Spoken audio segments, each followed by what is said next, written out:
বিসমিল্লাহির রহমানির রহিম। আসসালামু আলাইকুম ওয়া রাহমাতুল্লাহি ওয়া বারাকাতুহু। আজকে ২৭তম তারাবি, অর্থাৎ আজকে শেষ তারাবি, এবং আজকে এই তারাবিতে ৩০তম পারা অর্থাৎ কোরআন শরীফের শেষ পারা তেলাওয়াত করা হবে। এখানে ছোট ছোট অনেকগুলো সূরা আছে, মোট সূরার সংখ্যা হচ্ছে ৩৭টা। আপনাদের সবাইকে অভিনন্দন যে আপনারা সারাটা রোজার মাস এতদিন পর্যন্ত প্রতিদিন তারাবির নামাজ পড়েছেন, প্রতিদিন কোরআন শরীফের তেলাওয়াত শুনেছেন। এটা আসলে আল্লাহ পাকের ইচ্ছা ছাড়া সম্ভব ছিল না। আলহামদুলিল্লাহ। এবং আজকে আপনারা খতম করে ফেলবেন ইনশাআল্লাহ। আল্লাহ যদি আমাদেরকে বাঁচিয়ে রাখে, আবার এক বছর পরে আবার আগামী রমাদানে আমরা ইনশাআল্লাহ খতম তারাবি পড়ব। আসলে খুব অবাক লাগে, মনে হয় জাস্ট কয়েকদিন আগে রমাদানটা শুরু হয়েছিল আর আজকেই ২৭শে রোজা এসে পড়েছে। তো এরকমই হয় প্রতি বছর। আল্লাহ সুবহানাহু ওয়া তাআলা আমাদেরকে সামনের রমাদান পর্যন্ত আমাদের হায়াত বাড়িয়ে দিক, আমিন। এবং রমাদানের অল্প কয়েকটা দিন বাকি আছে, আমরা ইনশাল্লাহ বাকি কয়েকটা দিনও খুব সিরিয়াসলি আল্লাহর ইবাদত করব ইনশাল্লাহ। কোরআনের নেক্সট সূরাটা হচ্ছে সূরা আন-নাবা। এটা ৭৮তম সূরা কোরআনের এবং এটা মাক্কি সূরা। আন-নাবা মানে হচ্ছে মহাসংবাদ। তো কোরআন শরীফের এই সূরাটার প্রথম লাইনেই আমরা দেখতে পারি যে আল্লাহ বলতেছেন যে তারা কি সেই মহাসংবাদের ব্যাপারে জিজ্ঞাসাবাদ করে। এখানে আসলে মহাসংবাদ বলতে বোঝানো হচ্ছে কোরআনকে, এবং এখানে যেহেতু কোরআনকে মহাসংবাদ হিসেবে রেফার করা হয়েছে এবং সূরাটার নাম এই কারণেই মহাসংবাদ বা আন-নাবা। সূরাটার প্রথমে আল্লাহ পাক তার কিছু নিয়ামতের কথা বলেছেন, যেমন বলেছেন যে আল্লাহ জমিনকে বিছানা সদৃশ্য করে তৈরি করেছেন। আসলে উনি কোশ্চেন করেছেন, আমি কি তোমাদের জন্য জমিনকে বিছানা সদৃশ্য করে তৈরি করিনি? আমি কি পাহাড় সমূহকে পেরেকের মতো করে তৈরি করিনি? এই পেরেকের মতো নিয়ে একটা সায়েন্টিফিক ডিসকভারি আছে, সেটা হচ্ছে যে পেরেক যেরকম হয় যে পেরেকের একটা অংশ, যে ধরুন কাঠের মধ্যে পেরেক মারলে কাঠের ভিতরে একটা অংশ থাকে এবং বাইরে পেরেকের মাথাটা থাকে। তো ওই আমলে তো আসলে এটা জানা ছিল না যে পাহাড় যখন একটা থাকে, পাহাড়ের নিচে বরাবর এরকম পাহাড়ের মতো একটা অংশ থাকে, সেটা মাটির মধ্যে গেঁথে থাকে আর কি। তো এই জিনিসটাকে একটা সায়েন্টিফিক ডিসকভারি কোরআন শরীফের, যে পাহাড়কে পেরেকের সাথে তুলনা করা হয়েছে, যখন কিন্তু পাহাড়কে অ্যাপারেন্টলি বাইরে থেকে দেখা যেত, ভিতরে কী আছে বোঝা যেত না। আর পরবর্তীতে দেখা গেছে একটা পাহাড় যখন থাকে তার থেকে বেশি অথবা তার দ্বিগুণ পরিমাণ আসলে মাটির তলায় থাকে পাহাড়ের অংশ। তো এটা পেরেকের সাথে যে কম্পারিজনটা আল্লাহ করেছেন, এটা আসলে এটা মিরাকেল ওই আমলটার হিসাবে, এটা আমাদের একটা সায়েন্টিফিক ডিসকভারি। এরপরে আল্লাহ পাক কিয়ামতের দিনের বর্ণনা দিয়েছেন, এবং এখানে একটা জিনিস বলা হয়েছে যে পাহাড়গুলিকে চালিত করা হবে, ফলে সেগুলি হয়ে যাবে মরীচিকা, মানে বড় বড় পাহাড়, কিন্তু ওই দিন তো সব পাহাড় বিদীর্ণ হয়ে যাবে। তো পাহাড়গুলো, এই পাহাড় আছে এই পাহাড় নাই, এইরকম পাহাড়গুলো এরকমভাবে বিদীর্ণ হবে। এই কারণেই পাহাড়গুলো ওই দিন মরীচিকা হয়ে যাবে, এই কথা বলা হয়েছে। এরপর জাহান্নামের বর্ণনা দেওয়া হয়েছে এবং জান্নাতের বর্ণনা দেওয়া হয়েছে, এবং শেষে বলা হয়েছে যে যখন শাস্তি সন্নিকটে আসবে তখন কাফির ব্যক্তিরা আক্ষেপ করে বলবে, হায় আমি যদি মাটি হয়ে যেতে পারতাম। হাদিস থেকে আমরা জানি যে কিয়ামতের দিন সকল জীব জন্তু পশু পাখিকে উঠানো হবে, এবং যারা কিনা একটা পশুর সাথে যদি অন্যায় করে থাকে সেটারও তাকে প্রতিদান দেওয়া হবে, এবং তারপরে এই মানুষ এবং জিন জাতি ব্যতীত সব পশু পাখি মাটি হয়ে যাবে। তো এই যে তাদের আর বিচার হলো না, তাদের যে জাহান্নামে ঢুকতে হলো না, মাটি হয়ে গেল, তারা সবাই মাটি হয়ে মিশে যাবে। কাফেররা তখন বলবে, যদি আমরা মাটি হয়ে যেতে পারতাম তাহলে তো আমাদের আর জাহান্নামে ঢুকতে হতো না। তো এটার কথা বলে এই সূরাটা শেষ করা হয়েছে। নেক্সট সূরা হচ্ছে সূরা আন-নাজিয়াত। এটা একটা মাক্কি সূরা, এবং নাজিয়াত শব্দের অর্থ হচ্ছে উৎপাটনকারী। তো উৎপাটনকারী কেন নাম হয়েছে, এটা হচ্ছে যে এই সূরার প্রথমেই প্রাণ উৎপাটনকারী ফেরেশতাদের কসম খেয়েছেন আল্লাহ পাক, এবং তিনটা ডিসক্রিপশন আমরা পাই যে এই সমস্ত এই প্রাণ উৎপাটনকারী ফেরেশতারা যান কবজ করে হচ্ছে নির্মমভাবে, আবার সহজভাবে, এবং এরা খুব দ্রুত গতিতে সাঁতার কাটে এবং দ্রুত গতিতে অগ্রসরমান। তো এই কয়েকটা জিনিস নিয়ে আমরা যদি একটু তাফসির ঘাঁটি দেখতে পাবো যে এরা যখন কোনো কাফিরদের যান কবজ করতে যায়, তখন কাফেররা চোখের সামনে বারজাকের যে জীবনের যে আযাব সেটা দেখতে পায়, এবং দেখতে পেলে তাদের জানটা তখন শরীরের মধ্যে বিভিন্ন জায়গায় লুকাতে চেষ্টা করে। তো তখনই এই যে ডুব দিয়ে যে কথাটা আসছে যে ফেরেশতারা ডুব দিয়ে যে জানটাকে কবজ করে নিয়ে আসে। তারপরে হচ্ছে যে যারা ভালো মানুষ, তাদের যখন বারজাকের জীবনের নিয়ামতটাকে দেখানো হয়, তখন তারা খুব সহজভাবেই এই জানটাকে কবজ করতে পারে, এবং জানটাকে কবজ করা হয়ে গেলে এরা দ্রুত গতিতে উপরের দিকে উঠতে থাকে।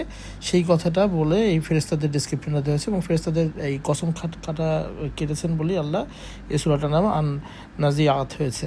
এবং এর পরবর্তীতে সূরাটার মধ্যে কিয়ামতের ডেসক্রিপশন আসছে, এবং একটা জায়গায় রাসূলুল্লাহ সাল্লাল্লাহু আলাইহি ওয়াসাল্লামকে মুসা আলাইহিস সালামের সাথেও যে আগে কম জুলুম করতো সেটা বলা হয়েছে। সূরাটির শেষে বলা হয়েছে যে ব্যক্তি নিজের কুপ্রবৃত্তি অর্থাৎ নফসের পরামর্শ থেকে নিজেকে বিরত রাখতে পেরেছে তার জন্য জান্নাত হচ্ছে বাসস্থান।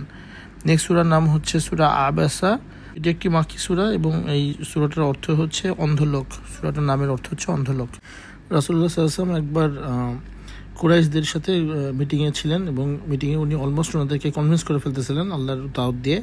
এই সময় রাসূলুল্লাহ সাল্লাল্লাহু আলাইহি ওয়াসাল্লামের আসলে খাদিজা রাদিয়াল্লাহু তাআলা আনহার ফুফাতো ভাই অর্থাৎ রাসূলুল্লাহ সাল্লাল্লাহু আলাইহি ওয়াসাল্লামের শালা হবে দূর সম্পর্কের, উনি উম্মে মাকতুম, উনি একজন অন্ধ মানুষ ছিলেন।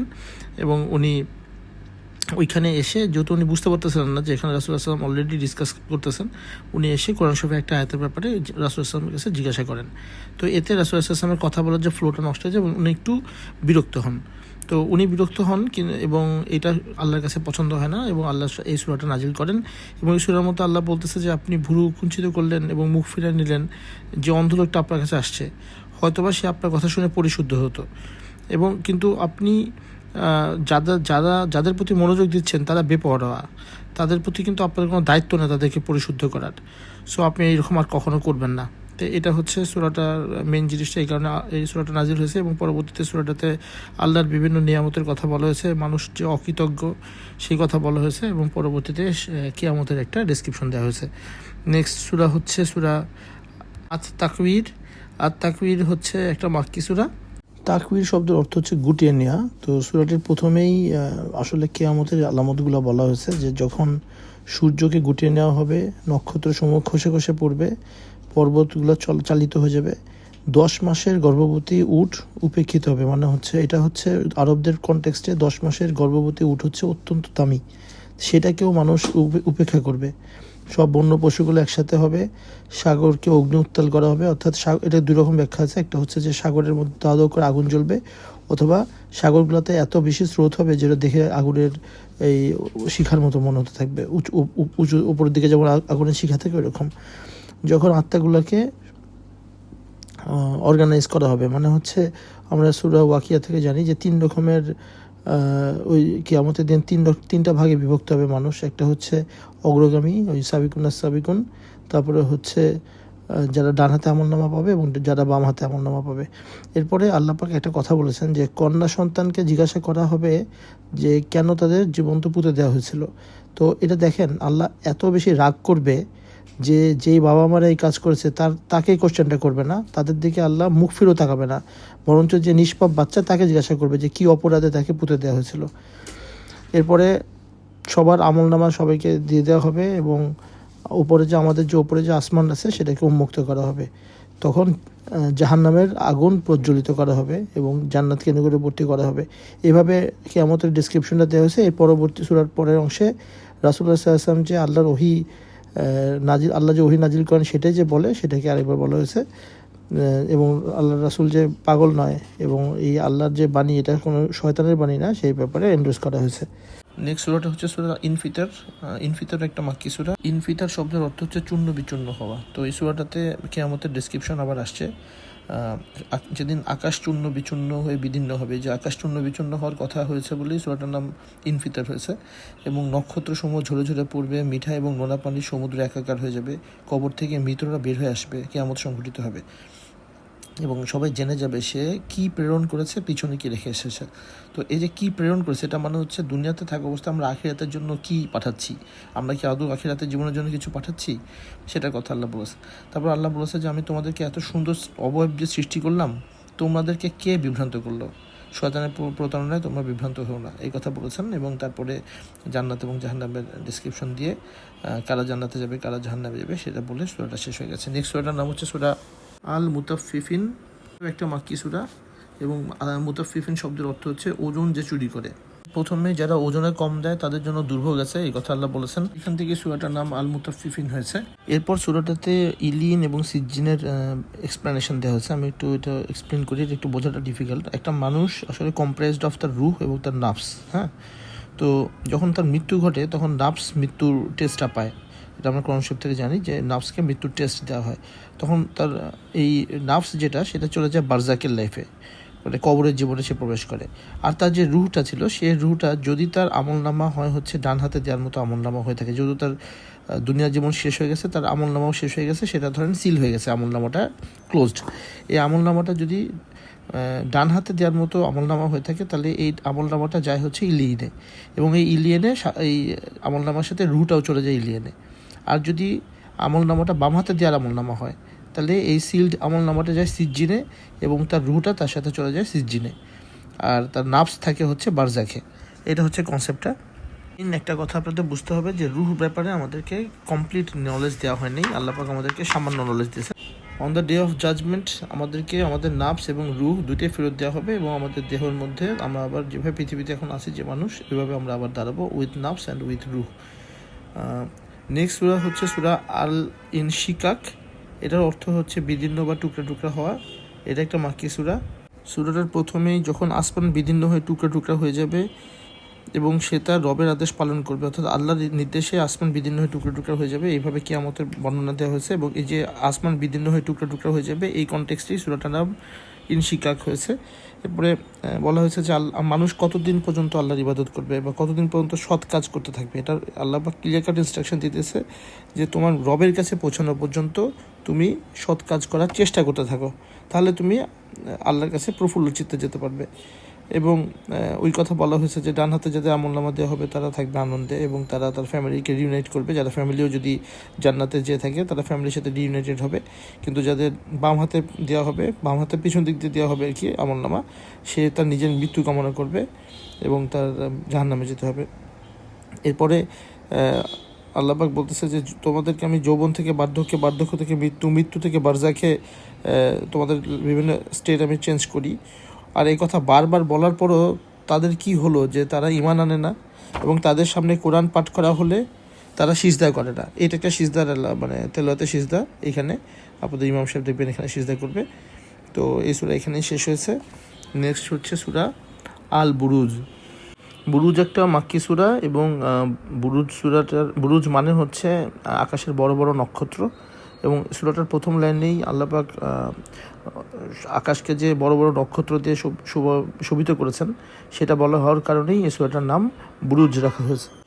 এই সূরাটাতে আসহাবে উকদুদের কাহিনী আসছে। আসহাবে উকদুদের কাহিনী ধরে নেওয়া হয় ঈসা আলাইহিস সালামের সময়। ঈসা আলাইহিস সালামের সময় যারা মুমিন বান্দা ছিল তাদেরকে একটা কওম ছিল যারা মাটির মধ্যে অনেক বড় বড় গর্ত বানাতো এবং গর্তের মধ্যে অনেক বড় করে আগুন জ্বালাতো, এবং এই মোমিন বান্দাদের, ঈসা আলাইহিস সালামের উপর যারা বিশ্বাস ছিল এইসব মোমিন বান্দাদেরকে ওইখানে গর্তের মধ্যে ফেলে ফেলে পুড়িয়ে মারতো, এইভাবে নিষ্ঠুরভাবে নির্যাতন করতো আর কি। তো এই ঘটনাটা এই সূরার মধ্যে আসছে এবং আল্লাহ বলেছেন, আল্লাহ কসম নিয়ে বলেছেন যে এরা যারা এই কাজ করেছে আল্লাহ তাদের ধ্বংস করে দেবেন, এবং যেসব যারা মুসলিম যারা অত্যাচারিত হয়েছে তাদেরকে পুরস্কৃত করবেন। এই ঘটনাটা বর্ণনা করার মাধ্যমে তৎকালীন সময়ে মক্কায় আমাদের মুসলমানরা যারা নির্যাতিত হচ্ছিল তাদেরকে একটা আশা দেওয়া হয়েছে যে আল্লাহ সবই দেখতেছেন এবং অত্যাচারকারী যারা আছে কাফেররা তারা ছাড় পাবে না, আর যারা কষ্ট পাচ্ছে তাদেরকে পুরস্কৃত করা হবে। নেক্সট সূরাটার নাম হচ্ছে সূরা আত তারিক। আত তারিকও একটা মাক্কি সূরা। তারিক শব্দের অর্থ হচ্ছে নক্ষত্র। সূরাটির প্রথমেই আল্লাহ পাক নক্ষত্রের কসম কেটেছেন বলেই সূরাটার নাম তারিক রাখা হয়েছে। এবং এই সূরাটাতে মানুষের যে অস্তিত্ব তা নিয়ে ভাবার উপদেশ দেওয়া হয়েছে। মানুষকে যে জাস্ট এক ফোঁটা তুচ্ছ পানি থেকে তৈরি করা হয়েছে এই কথা আল্লাহ মনে করিয়ে দিয়েছেন, এবং মনে করে দিয়েছেন যিনি এক ফোঁটা তুচ্ছ পানি থেকে একটা মানুষকে তৈরি করতে পারেন তিনি এই মানুষকে পুনরুত্থিতও করতে পারেন, সেই কথা বলা হয়েছে। এবং প্রত্যেকের ভালো মন্দ এবং সব রকমের কাজের হিসাব নেওয়া হবে সেটা বলা হয়েছে।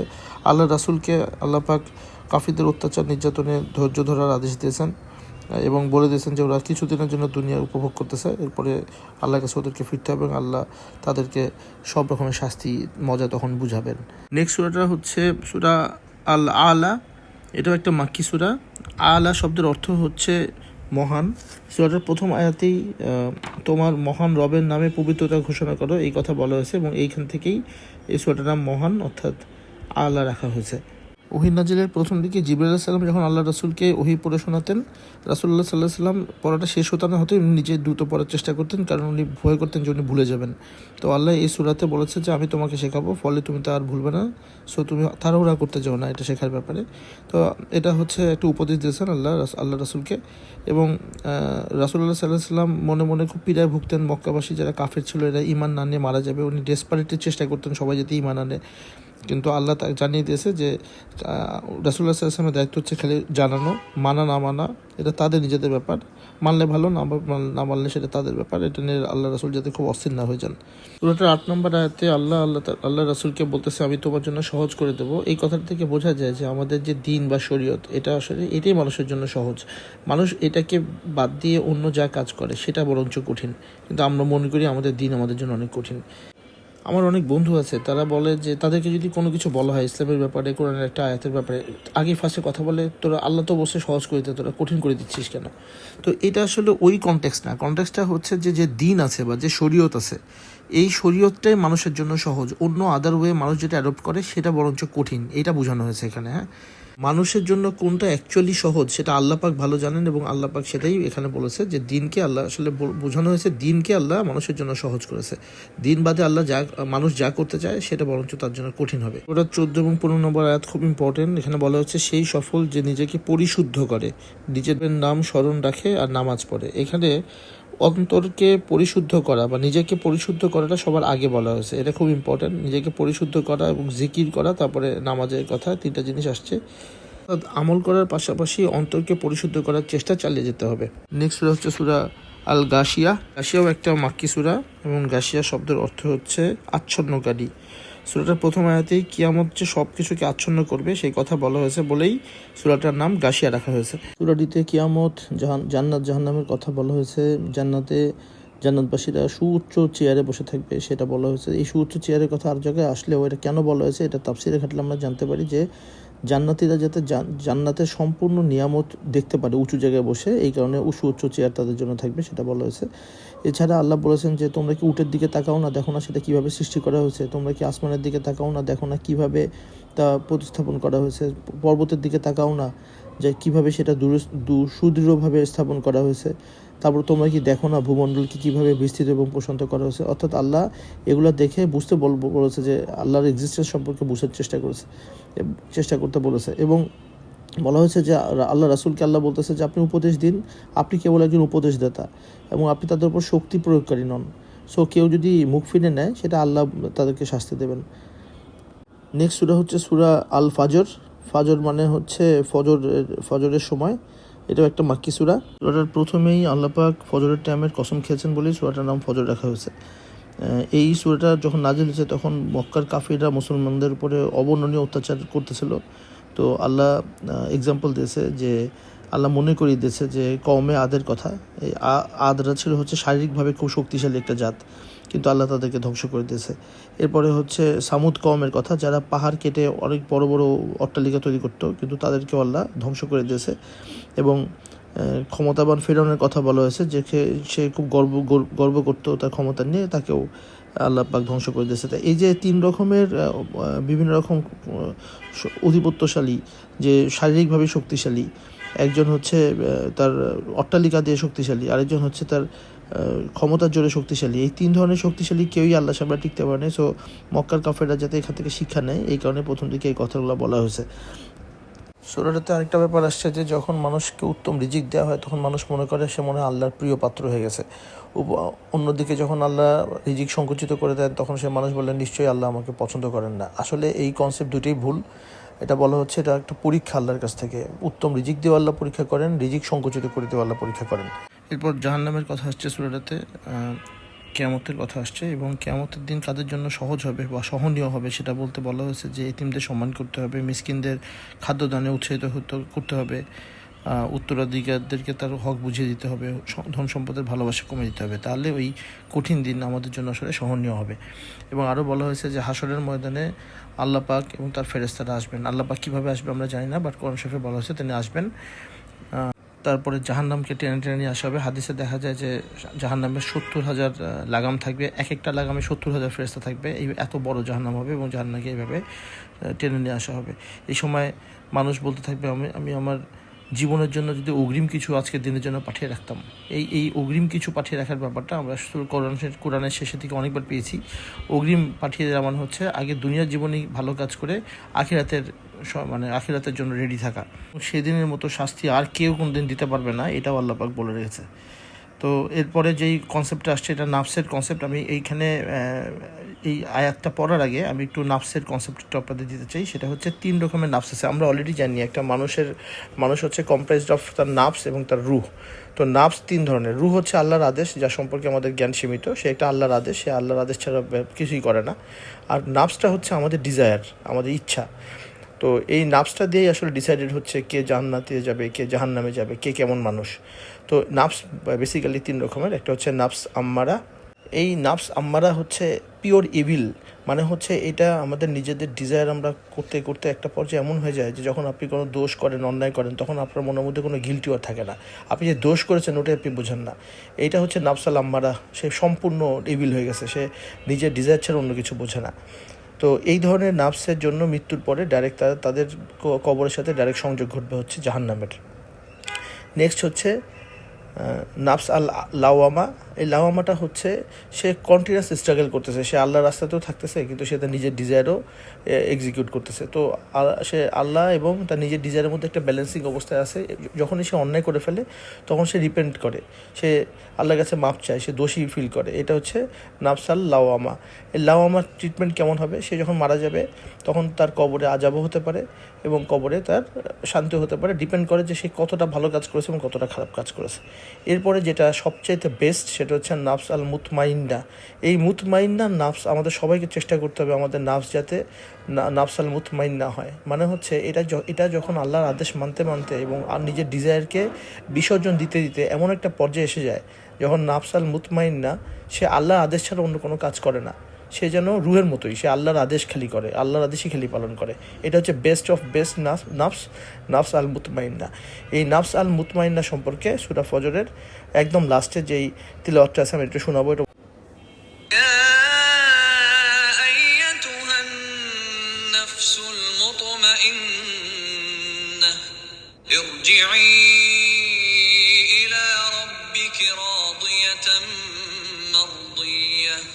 فادخلي في عبادي وادخلي جنتي।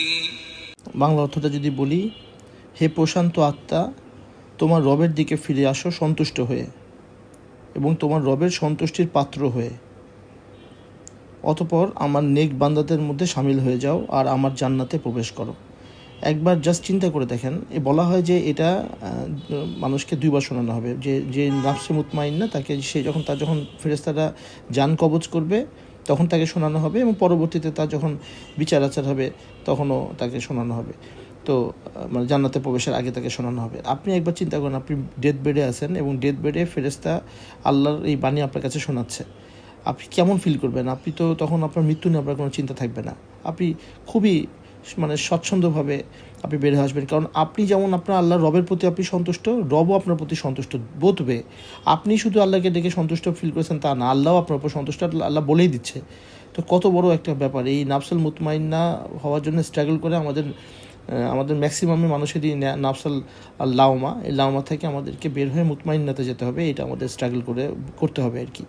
তো প্রসঙ্গক্রমে বলে রাখি, এই নাফসাল মুতমাইন্না যখন এই ধরনের মানুষ মারা যায়, তাদের নাফস যখন কবরে যায় বারজাকের জীবনে, তাদের বারজাকের সাথে আল্লাহ বেহেশতের একটা সংযোগ করে দেন এবং তাদের বারজাক, তাদের কবর আলোকিত থাকে এবং তাদের কবর হচ্ছে প্রশস্ত থাকে। এগুলো আমরা হাদিস থেকে জানতে পারি। নেক্সট সূরাতে চলে যাই। নেক্সট সূরা হচ্ছে সূরা আল বালাদ। বালাদ শব্দের অর্থ হচ্ছে নগরী। এখানে আসলে নগরী বলতে মক্কা নগরীকে বোঝানো হয়েছে এবং সূরার প্রথম লাইনেই এই বালাদ বা নগরীর কসম কেটেছে আল্লাহ, এই কারণে সূরার নাম বালাদ রাখা হয়েছে। এতে আল্লাহ মানুষের সামনে 2টা রাস্তা থাকে তার জীবনে। সে একটা রাস্তা কঠিন রাস্তা, একটা রাস্তা হচ্ছে সহজ রাস্তা। সহজ রাস্তাটা হচ্ছে গুনাহের রাস্তা আর কঠিন রাস্তাটা হচ্ছে আল্লাহর রাস্তা। তো এই মানুষ যেটা করে, মানুষ বেছে নেয় হচ্ছে সহজ রাস্তাটাকে বেছে নেওয়ার চেষ্টা করে, অথচ আল্লাহ মানুষকে বানিয়েছে এই কঠিন রাস্তাটাতে চলার জন্য। এটা আল্লাহ এখানে সূরার মধ্যে বলেছেন। অর্থাৎ যে কঠিন রাস্তাটা মানুষ চুজ করতে চায় না, সেটার জন্যই মানুষকে ওইভাবে আল্লাহ পাক বানিয়েছে যে ওই কষ্ট সহ্য করেই সে রাস্তা নিতে পারবে, কিন্তু তারপরে মানুষ এই গুনার রাস্তায় চলে যায়। তো এই গুনার রাস্তায় যে যাবে তার জন্য হচ্ছে শাস্তি, আর যে এই কঠিন রাস্তা বা আল্লাহর রাস্তায় যে থাকবে তার জন্য হচ্ছে পুরস্কার। এটা আল্লাহ ঘোষণা দিয়েছেন। নেক্সট সূরা হচ্ছে সূরা আশ-শামস। শামস শব্দের অর্থ হচ্ছে সূর্য। সূরাটার প্রথমেই আল্লাহ পাক সূর্যের এবং সূর্যের আলোর শপথ নিয়েছেন বলেই এই সূরার নাম হচ্ছে শামস। এটিও একটি মাক্কি সূরা। সূরাটিতে আল্লাহ পাক বলেছেন যে আল্লাহ মানুষকে মন্দ কর্ম এবং তাকওয়ার জ্ঞান দুইটারই দান করেছেন। অর্থাৎ ভালো কাজ করা এবং খারাপ কাজ দুইটারই জ্ঞান দান করেছেন, এবং আসলে তাকে ফ্রি উইল দেওয়া হয়েছে সে কী করবে। আর সেই ব্যক্তি সফল যে নিজেকে পরিশুদ্ধ করেছে। আমরা একটু আগে পরিশুদ্ধটা জানলাম, নিজেকে পরিশুদ্ধ করাটা কত ইম্পর্টেন্ট। এরপরে সূরাটার মধ্যে সামুদ সম্প্রদায়ের সেই ঘটনাটা আরেকবার ছোটো করে উল্লেখ করা হয়েছে যে তারা অবাধ্য হয়েছিল এবং আল্লাহ পাঠানো যে উটনি তাকে পানি না পান করে তাকে হত্যা করেছিল, এবং তারপরে আল্লাহ তাদেরকে সমূলে ধ্বংস করে দেন, এই কথা বলা হয়েছে। নেক্সট সূরাটার নাম হচ্ছে সূরা আল লাইল।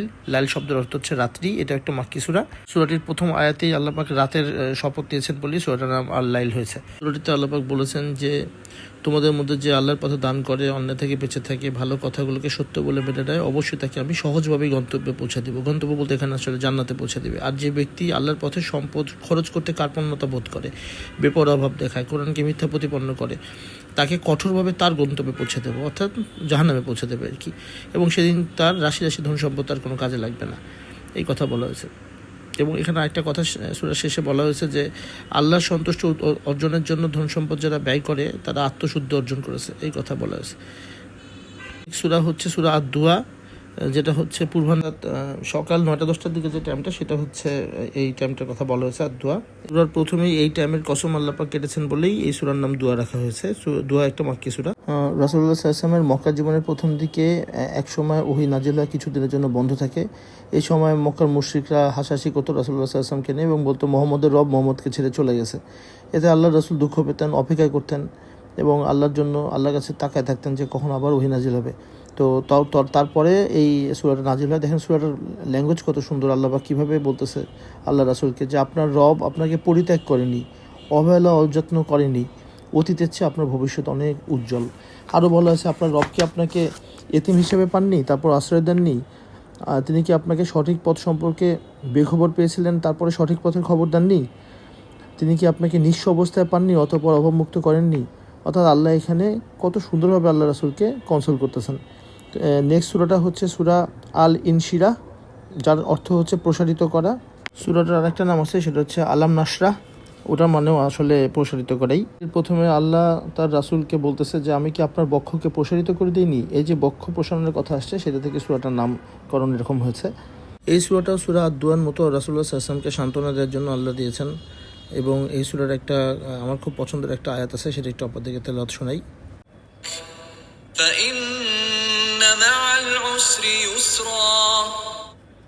এটার অর্থ হচ্ছে নিশ্চয়ই কষ্টের সাথে স্বস্তি আছে। সূরাটির শেষে আল্লাহ সুবহানাহু ওয়া তাআলা আল্লাহ রাসূলকে যখনই তিনি সময় পান তখনই একান্ত ইবাদতে নিমগ্ন হওয়ার কথা বলেছেন এবং আল্লাহর নৈকট্য লাভের চেষ্টা করার কথা বলেছেন। নেক্সট সূরা হচ্ছে সূরা আত-তিন, একটা মাক্কি সূরা এবং এই সূরা ৩ মানে হচ্ছে ৩ ফল। তো আল্লাহ পাক ৩ ফলের এবং জলপাইয়ের কসম কেটেছেন সূরার প্রথমে, এই কারণে সূরাটার নাম ৩ হয়েছে। আল্লাহ রসুলের সময় কিছু লোক অনেক বৃদ্ধ বয়সে পৌঁছায় এবং তারা তাদের স্মৃতিশক্তি হারিয়ে ফেলেছে, ঠিকমতো কোনো কিছুই মনে রাখতে পারে না, ইবাদতও করতে পারে না। তো আল্লাহ রসুল তখন আল্লাহর কাছে জানতে চায় যে এই বৃদ্ধ লোকগুলো তো আমল ইবাদত কিছুই করতে পারবে না, ইমানের সাক্ষ্য দিতে পারে না, তো এদের কি হবে? তো তখন এই সমস্ত বয়স্ক লোকদের আসলে তাদের জন্য যে শিথিলতা দেওয়া হয়েছে সেটা নিয়ে এই সূরাটা নাজিল হয় এবং আল্লাহ পাক বলে যে স্মৃতিশক্তি হারানোর আগে তারা যেমন আমল করেছিল তাদের প্রতিদানও সেই অনুযায়ী হবে। এই জিনিসটা ক্লিয়ার করে দেওয়া হয়। পরের সূরাটি হচ্ছে সূরা আলাক। আলাক একটা মাক্কি সূরা এবং এই সূরার প্রথম 5টা আয়াতই রাসূলুল্লাহ সাল্লাল্লাহু আলাইহি ওয়াসাল্লাম যখন হেরা পর্বতের গুহায় ধ্যানে মগ্ন ছিলেন তখন প্রথম 5টি আয়াত নবুয়তের প্রথম ওহী হিসেবে ওনার কাছে নাজিল হয়। জিবরাইল আলাইহিস সালাম ওনার কাছে আসে পাহাড়ের গুহায় এবং ওনাকে বলে পড়ো তোমার প্রভুর নামে যিনি তোমাকে সৃষ্টি করেছেন। তো তখন আল্লাহ রাসূল বললেন আমি তো পড়তে পারি না। তখন উনি ওনাকে জড়িয়ে ধরেন এবং বলেন যে পড়ো তোমার প্রভুর নামে। তখন উনি বলে আমি পড়তে পারি না। এভাবে 3বার জড়িয়ে ধরার পরে আল্লাহ রাসূল পড়তে পারেন এবং এই 5টা আয়াত নাজিল হয়। এই 5টা আয়াত যদি আমরা কুইকলি পড়ি, সেটা হচ্ছে যে পাঠ করুন আপনার রবের নামে, যিনি সৃষ্টি করেছেন বিশ্ব ব্রহ্মাণ্ডকে, যিনি সৃষ্টি করেছেন মানুষকে জমাট বাঁধা রক্ত থেকে। পাঠ করুন আর আপনার রব অতিশয় দয়ালু, যিনি শিক্ষা দিয়েছেন কলমের সাহায্যে, যিনি শিক্ষা দিয়েছেন মানুষকে যা সে জানতো না। হঠাৎ করে এই নবুত প্রাপ্তির পরে রাসূলুল্লাহ সাল্লাল্লাহু আলাইহি ওয়াসাল্লাম বেশ প্রচণ্ড জ্বর নিয়ে বাসায় চলে আসেন খাদিজা রাদিয়াল্লাহু তাআলা আনহার কাছে। তখন খাদিজা রাদিয়াল্লাহু তাআলা আনহা ওইখানকার যে খ্রিস্টান পণ্ডিত ছিল, তার নাম ছিল হচ্ছে ওরাকা ইবনে নফেল, তার কাছে যান এবং এই খ্রিস্টান ধর্মের যে পণ্ডিত ছিলেন তিনি বলেন যে এই ফেরেশতা তো সেই ফেরেশতা যা মুসা আলাইহিস সালামের কাছেও আসছিল। তো তখন আসলে একটা খাদিজা রাদিয়াল্লাহু তাআলা রাসূলুল্লাহ সাল্লাল্লাহু আলাইহি ওয়াসাল্লাম বুঝতে পারে যে আসলে ফেরেশতা আল্লাহর ওহী নিয়ে তার কাছে আসছিল। সূরার পরবর্তী যে আয়াতগুলো 6 থেকে 19 এগুলো নাজিল হয়েছে যে আবু জাহেল আল্লাহ রাসূলকে কাবাতে একবার নামাজ পড়তে, কাবায় হারাম শরীফের মধ্যে আল্লাহ রাসূল একা একা নামাজ পড়তেছিলেন, তখন নামাজ পড়তে বাধা বিপত্তি দিলে তখন সূরার বাকি অংশটা নাজিল হয়। সূরাতে কাফির সর্দার এই আবু জাহেলদের কথা বলা হয়েছে যে তাকে কি দেখেছো যে আমার এক বান্দাকে নামাজ পড়া থেকে বাধা দিচ্ছে, এরকম যদি সে বন্ধ না করে বাধা দেওয়া, তাহলে তার ললাটের বা কপালের চুল ধরে তাকে টেনে হিঁচড়ে দোজখে নিয়ে যাওয়া হবে, এটাই বলা হয়েছে আর কি। এবং আল্লাহ যে প্রতিশ্রুতি দেয় তা পালিত হয়, এটাও বলে সূরাটা শেষ করা হয়েছে। নেক্সট সূরা হচ্ছে সূরা আল কদর। কদর শব্দ অর্থ হচ্ছে ফয়সালা করা। এটা একটা মাক্কি সূরা।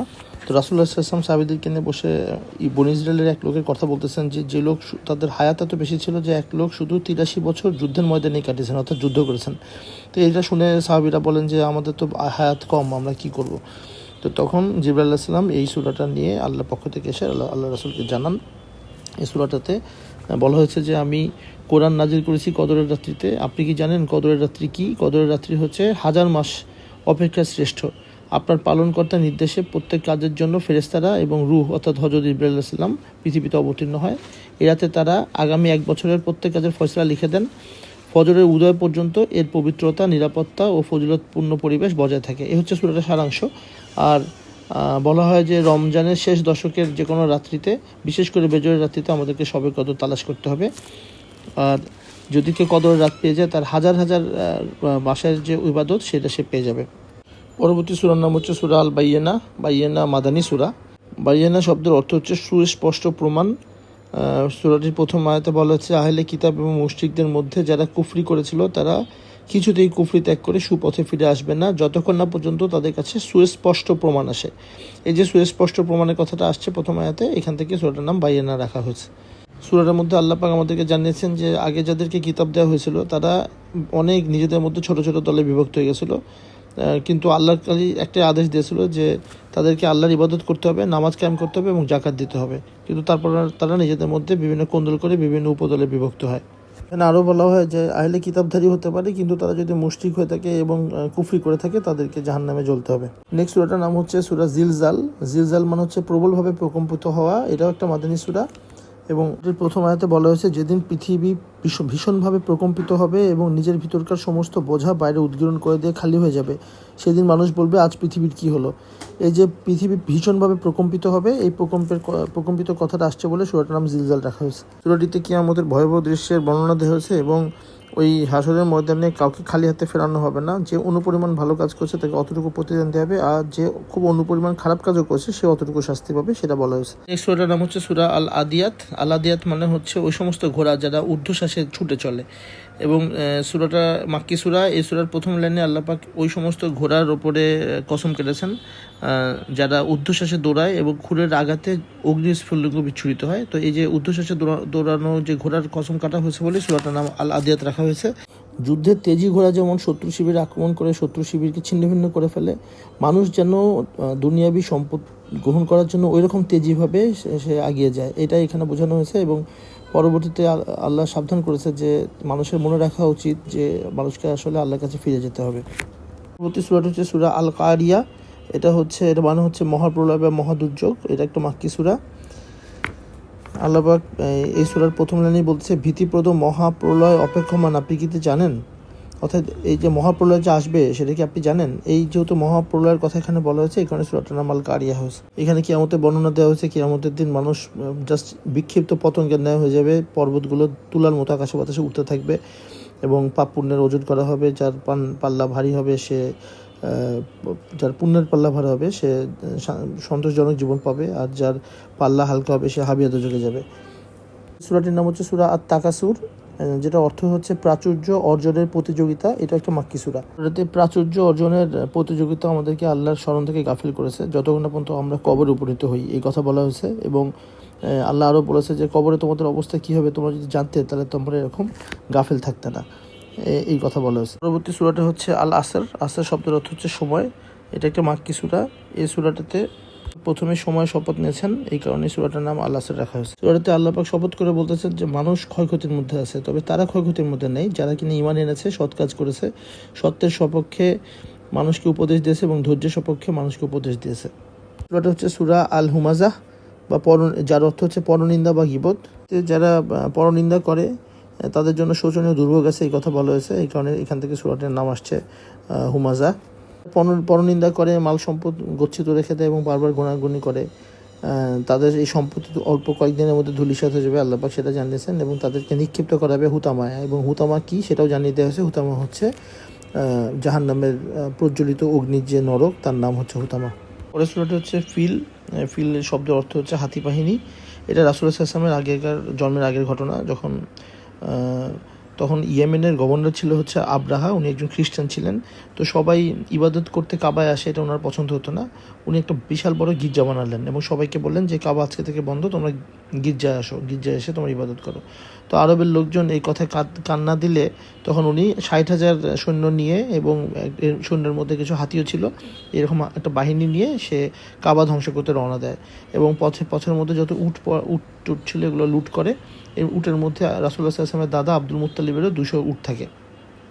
তো আব্দুল মুত্তালিব তখন কাবার রক্ষণাবেক্ষণ করতেন। তো আব্দুল মুত্তালিব তখন এই আব্রাহার ক্যাম্পে আসেন এবং আব্রাহা আব্দুল মুত্তালিবকে দেখে দাঁড়িয়ে যান। তো আব্দুল মুত্তালিব তখন বলে যে আপনি আমার 200 উট রেখে দিয়েছেন, উটগুলো দিয়ে দেন। তো আব্রাহা অবাক হয় যে এরকম কাবা অ্যাটাক করতে আসছি, সে শুধু উট ফেরত চাচ্ছে। তো তখন বলে যে আমি কাবা ধ্বংস করতে আসছি, আপনি খালি উটের কথা বললেন। তখন আব্দুল মুত্তালিব বলেন যে আমি উটগুলার মালিক, আমি উটগুলো চাইতে আসছি, আর কাবার মালিক যে সে কাবা রক্ষা করবে। এবার আব্রাহা যখন কাবার দিকে আরও এগিয়ে আসে তখন আল্লাহ পাক ঝাঁকে ঝাঁকে আবাবিল পাখি পাঠান। এই আবাবিল পাখি ঠোঁটে করে পাথর নিয়ে আসে এবং পাথর উপর থেকে ফেললে আব্রাহা বাহিনীর উপরে যেখানে যেখানে পাথর পড়ে তাদের শরীরে পছন্দ ঘটে, এভাবে পুরো বাহিনী মারা পড়ে। এই প্রেক্ষাপটে সূরাটা নাজিল হয়েছে এবং এই ঘটনাটা জানানো হয়েছে আমাদেরকে। নেক্সট সূরাটা হচ্ছে সূরা কুরাইশ। এই কুরাইশ হচ্ছে মক্কার কুরাইশ বংশ বোঝানো হয়েছে এখানে। এবং আল্লাহ পাক এখানে কয়েকটা জিনিস জানিয়েছে যে কুরাইশদেরকে আল্লাহ পাক আরব অঞ্চলে এক বিশেষ মর্যাদা দিয়েছেন এবং তাদের উপর অনুগ্রহ দিয়েছেন। এবং কুরাইশটা যেসব নিয়ামত পেয়েছে সেগুলো আসলে তাদের নিজেদের অর্জন নয়, বরং আল্লাহ দিয়েছেন, এগুলো বোঝানো হয়েছে। এই কুরাইশের কনসেপ্টটা একটু ক্লিয়ার করে দিই। কুরাইশ আসলে রাসূলুল্লাহ সাল্লাল্লাহু আলাইহি ওয়াসাল্লামের যে গোত্র ছিল সেটা হচ্ছে বনু হাশিম। এরকম বনু তাইম, বনু আবদ, বনু আসাদ, এরকম মোট 10টা গোত্র মিলিয়ে আসলে কুরাইশ গোত্র টোটাল ছিল। তো রাসূলুল্লাহ সাল্লাল্লাহু আলাইহি ওয়াসাল্লাম was part of Quraysh because Banu Hashim কুরাইশের একটা পার্ট ছিল। জাস্ট আপনাদেরকে বোঝানোর জন্য বললাম আর কি। সূরা হচ্ছে সূরা মাউন শব্দের অর্থ হচ্ছে গৃহস্থালী টুকটাক জিনিস। তো এই সূরাটা মাক্কি সূরা। এখানে ওই সমস্ত নামাজীদের জন্য দুর্ভোগ যারা নিজেদের নামাজ সম্পর্কে উদাসীন, সেই মেসেজটা এখানে দেওয়া হয়েছে। এবং সূরার লাস্ট লাইনে বলা হয়েছে যে ওদের জন্য দুর্ভোগ আর কি, যারা নিত্যর্য ব্যবহার্য জিনিসপত্র বা গৃহস্থালী টুকটাক জিনিসপত্র প্রতিবেশীকে ধার দিতে বিরত থাকে। এই যে গৃহস্থালী টুকটাক জিনিসপত্রের কথা যে আসছে, এখান থেকে সূরাটার নাম মাউন হয়েছে। সূরাটিতে এতিমদেরকে গলা ধাক্কা দিয়ে তাড়িয়ে দেওয়া এবং মিসকিনকে খাদ্যদানে নিরুৎসাহিত থাকা, এরকম যে সে আসলে দিনকেই স্বীকার করে না, সেটা বোঝানো হয়েছে। এটা হচ্ছে সূরা আল কাউসার। এটাও একটা মাক্কি সূরা। আল্লাহ পাক রাসূলুল্লাহ সাল্লাল্লাহু আলাইহি ওয়াসাল্লামকে কাউসার নামে একটা সরোবর দান করেছেন, হাউজে কাউসার বলে, ওটা দিয়েছেন, এটা বলা হয়েছে। এবং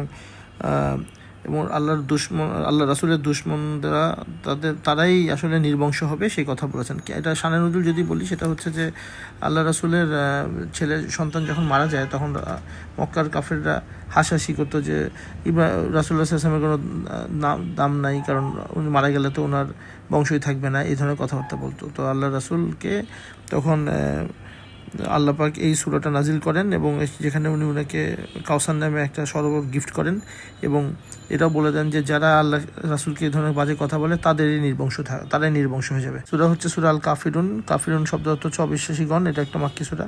রাসূলুল্লাহ সাল্লাল্লাহু আলাইহি ওয়াসাল্লামের মক্কার জীবনে কুরাইশদের বিশিষ্ট ব্যক্তিবর্গ রাসূলুল্লাহ সাল্লাল্লাহু আলাইহি ওয়াসাল্লামের কাছে আসে এবং বলে যে আসেন আমরা একটা চুক্তি করি যে 1 বছর আপনার যে আল্লাহ তার ইবাদত আমরা সবাই করব, আর পরের বছর আমাদের যে মানে উপাস্য তাদের ইবাদত সবাই করব, আমরা এইভাবে করব।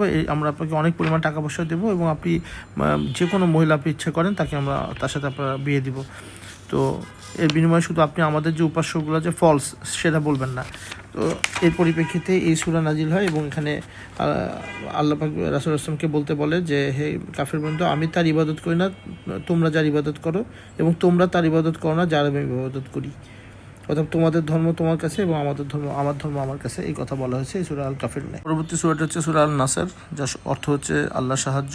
এটা একটা মাদানী সূরা। বলা হয়েছে যখন আল্লাহর তরফ থেকে সাহায্য এবং বিজয় আসবে তখন আপনি লোকদেরকে দলে দলে আল্লাহর দিনে প্রবেশ করতে দেখবেন।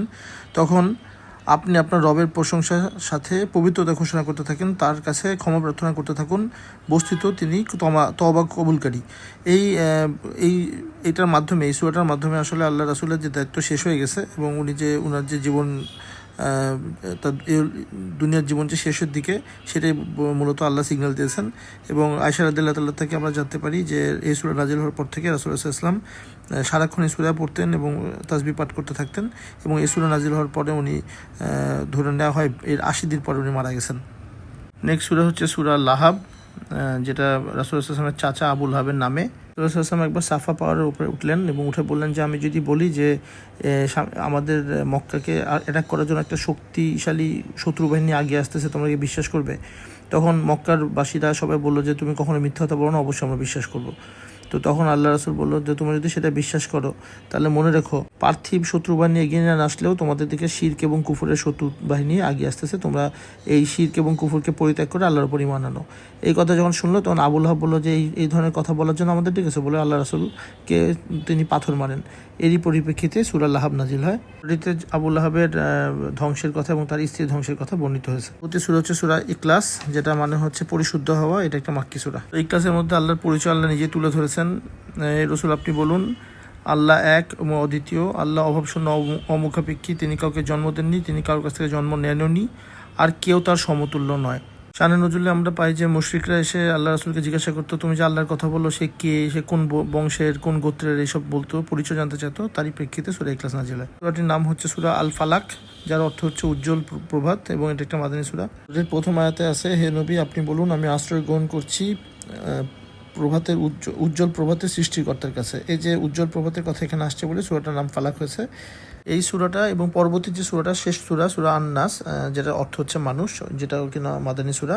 এই দুইটা সূরার নাজিল হওয়ার প্রেক্ষাপট হচ্ছে এটা যে লাবিদ নামে একজন ইহুদি, উনি আল্লাহ রাসূলের নামে জাদু করেন এবং তখন জিবরাইল আলাইহিস সালাম এই দুইটা সূরা নিয়ে আসেন এবং আল্লাহ রাসূলকে শিখিয়ে দেন এবং বলে দেন যে কোন কূপের মধ্যে এই জাদুটা আছে। তো এই কূপের মধ্যে থেকে জিনিসপত্র উঠানো হলে এখানে একটা দড়ি পাওয়া যায়, দড়িটার মধ্যে 11টা গিট্টু ছিল। আল্লাহ রাসূল সূরা ফালাক এবং সূরা নাস পাঠ করলে আস্তে আস্তে 11টা গিট্টু খুলে যায় এবং আল্লাহ রাসূল সম্পূর্ণ সুস্থতা লাভ করেন। সূরা ফালাক এবং সূরা নাস দুটা সূরাতেই মানুষ এবং জিনদের অনিষ্ট থেকে আল্লাহর কাছে আশ্রয় গ্রহণ করার কথা বলা হয়েছে। তো সূরা নাসের মাধ্যমেই কোরআন তেলাওয়াতের সমাপ্তি।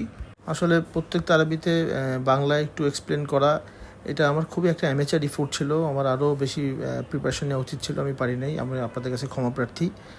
তারপরে যদি আপনাদের এটা কোনো উপকারে লেগে থাকে তাহলে আপনারা আমার জন্য একটু দোয়া করবেন, আমার সন্তানের জন্য দোয়া করবেন, আমার বাবা মার জন্য দোয়া করবেন। আপনাদের কাছে দোয়া দরখাস্ত রাখলাম। আমি আপনাদের জন্য দোয়া করি আমরা যাতে সবাই একসাথে আবার পরবর্তী রমাদান পর্যন্ত আমরা যেতে পারি ইনশাআল্লাহ। আপনাদেরকে অশেষ ধন্যবাদ আমার সাথে থাকার জন্য। আসসালামু আলাইকুম ওয়া রাহমাতুল্লাহি ওয়া বারাকাতুহু। জাযাকাল্লাহ খায়র।